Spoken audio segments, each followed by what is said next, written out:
Баршаларыңызға сәлем. Бүгін сіздермен бірге бір рецептте шелпек пен бауырсақты пісіретін боламыз. Өте қарапайым рецепт. Менімен бірге болыңыздар. Видеоның соңына дейін көріңіздер және менің каналыма тіркелуді ұмытпаңыздар.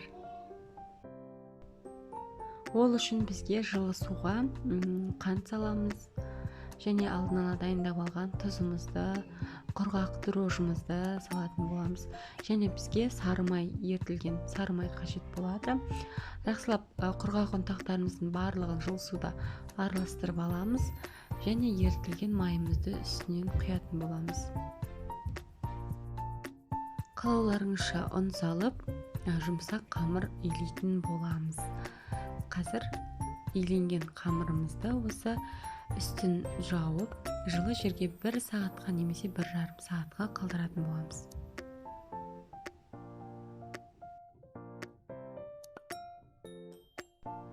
Біздің нанымыз 1 сағаттай жылы жерде тұрды. Қалай көтерілгенін көріп тұрсыздар. Енді осыны бірнеше бөліктерге бөліп, қазір шелпегімізді, бауырсағымызды жаятын боламыз. Біз дөңгелектеп 7 шелпегімізді алдын ала дайындап қойып қойдық.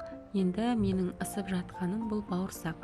Стақанымызға осылай ұнды батырып алып, дөңгелекше етіп кесеміз. Яғни бұл сәндік үшін әрине бауырсақтың көлемін мен дөңгелек етіп таңдадым.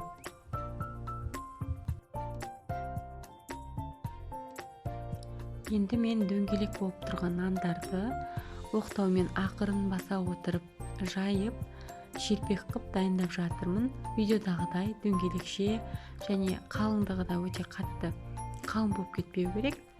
Осылай жаятын боламыз.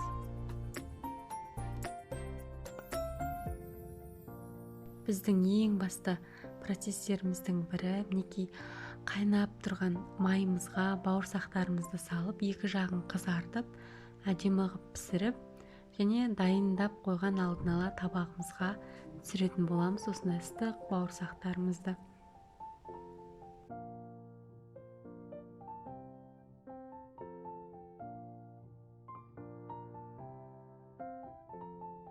Бауырсағымызды пісіріп болғаннан кейін осылай шелпегімізді соңында пісіруімізге болады. 7 шелпегімізді осылай кезек-кезек бір-бірден салып, екі жағын қызартып пісіріп аламыз.